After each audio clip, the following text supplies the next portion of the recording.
When you are working a full-time job and trying to run a blog, you are going to get pulled in a lot of different directions, and it can be hard to keep up. I know when I was working a full-time job, I was working a lot of early mornings and a lot of late nights. I was even working on my blog while I was at work and any other time throughout the day that I could work. If you don't know my story, I started blogging in 2017 and I went officially full-time in 2020, but it wasn't by choice. My job closed down due to the pandemic like a lot of people experienced. And at the time, I was not making a full-time income. I believe the month that my job closed down, I made only $124, which is obviously nowhere near a full-time income. But I had a choice. I could either pursue my dreams or I could go back to a 9-to-5 life that I hated. So I chose my blog. And within a few months of hard work and determination, I was able to start scaling my income and get me to a place that was a lot more comfortable. And I really believe that the same can happen for you. Blogging while you're also working full-time is a lot of hard work. But if you manage your time right and focus on the right things, you can make it work. So how can we prioritize our goals? How do we know what to work on and when?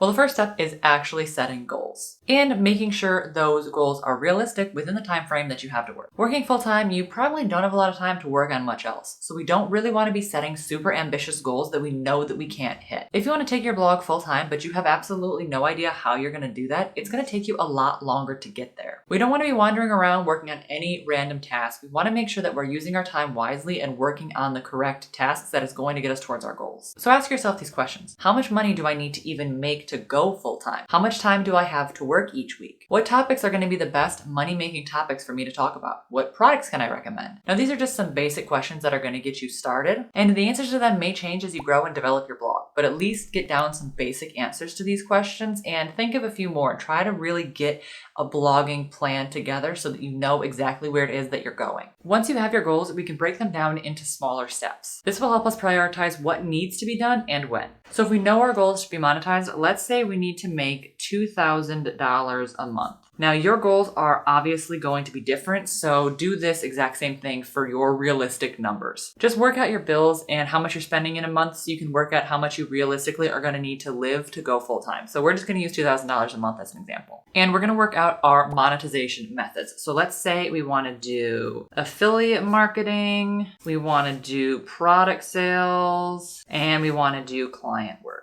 Write down all the ways that you can think about that you want to make money. It can be anything that I mentioned here. You can try to do ads, you can try to do courses, sponsorships, whatever it is that ways you want to make money, write those down. I'm just going to go with these three to make it easy. So right now, client work is what makes me the most money. So I think I can make $900 a month just from that. That's pretty reasonable. Product sales really isn't going to be making me that much considering my products are not very expensive. So let's just say we go with $100 for that. So what's left is to make $1,000 from affiliate marketing. Now from there, you can figure out how many clients you need a month and how much you need to charge them. So if you get 4 clients in a month and you charge them $225, that is going to get you to your $900 a month. And 4 clients a month doesn't sound too bad, right? So go through all of your money-making strategies and break them down just like I did. So you can figure out for product sales, you're like, okay, my products are $25 because I'm selling an ebook. So for $100, you only need to sell 4 ebooks in that month. And it's important to remember just because you wrote it down this way doesn't mean it is going to work out this way. It is not going to be as black and white as this, but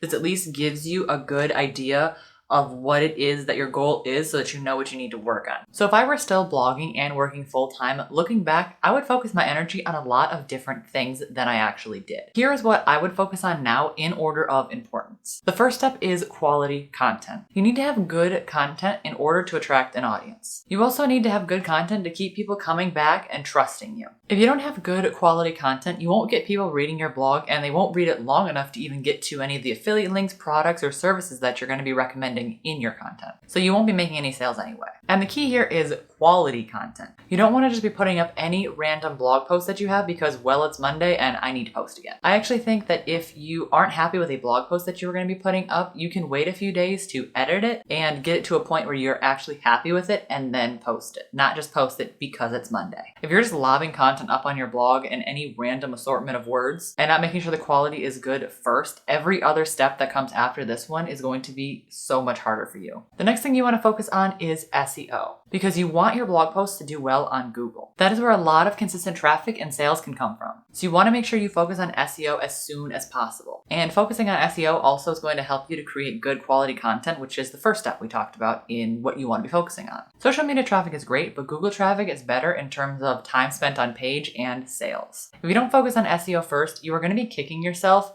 because later on when you decide to start focusing on SEO, you're going to have to go back through and edit all of your old blog posts for correct SEO. And trust me, it is a headache because it is something that I'm still doing right now. The next thing I would be focusing on is getting traffic in any way that you can. And if you notice, these steps are kind of building on each other because this step can be traced back to SEO and getting traffic from SEO. But you can also focus on traffic in other ways, like sending out emails to your list, putting tweets out on Twitter, or putting pins onto Pinterest. And notice we haven't even talked about money yet, because these are the foundations that you want in place before you even start thinking about money. Now, that doesn't mean that you need a lot of traffic to make sales. You just need the right traffic to make sales, but it definitely doesn't hurt the more eyes that you have on your links, because that's the better chance that you have for them to actually get clicked on. So focus on Pinterest traffic, Twitter traffic, or any other way that you can get traffic to your blog. Once you have all of that down is when I would start focusing on affiliate marketing. Now, I hesitate to put this so low down, but there's a good reason for it. I think right from the get-go, you need to be thinking about affiliate marketing, putting links in place and writing affiliate-focused blog posts. The problem that most bloggers have is they focus so hard on affiliate marketing and so hard on making money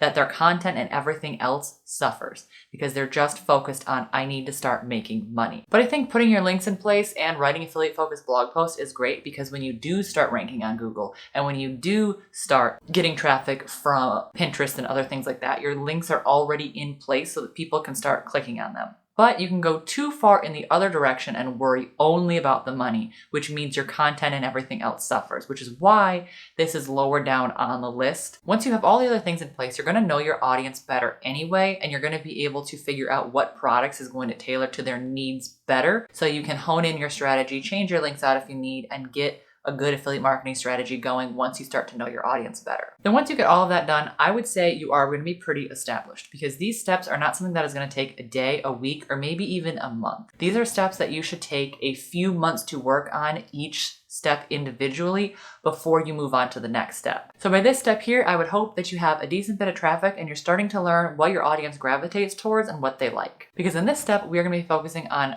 other money-making strategies. So that's either creating courses, writing ebooks, creating products, whatever other money-making strategies that you can think of, going to work with different brands that your audience really likes. You don't want to work on this step too soon because you'll be wasting your time. If you don't know your audience's pain points yet, you don't know what product they need in their life that they're going to buy from you. So you want to make sure you understand your audience and you have a good bit of traffic, because if you don't have those things first, no one is going to be there to buy your products anyway. And creating products takes a lot of time and sometimes money. So you really want to make sure that you're creating the best products for your audience and not just creating any random product because you want to make a sale. All this sounds great, right? And pretty straightforward, but you may be wondering, where the heck am I going to get all the time to do this? And I'll admit, it's not as straightforward as it sounds. You're going to have to take a lot of time and effort to do these steps. This is going to take a long time. And it's going to take a lot of time management, which is what I want to talk about next. There are a few techniques that I use to manage my time wisely. One of them is the Pomodoro technique, and one of them is the Ivy Lee method. I have a blog post up on my blog about both of these topics, and I'll leave links to both of them down below in the description if you want to learn more about them. The Pomodoro method basically just has you working in timed sections with timed breaks in order to help you reach peak productivity. Because in that 25-minute or however many minute timed session that you want to work, you're only allowed to work on that one thing. And then you can get like a 5-minute break before you move on to the next thing. And the Ivy Lee method has you working on the top 6 things on your to-do list, and any of those things that didn't get done on your to-do list move to the top of your to-do list for tomorrow. I tend to use the Pomodoro technique a little bit more than I use the Ivy Lee method, but I recommend checking out the blog posts with them down below in the description so that you can see if either of these methods are going to work for you in order to help you manage your time better. And if you enjoyed this video, you'll enjoy this video that I did here about never missing a blog upload, or you'll enjoy this video about how to start a blog. Make sure to like this video if you liked and subscribe to my channel if you're new here. And I'll see you next week. Bye!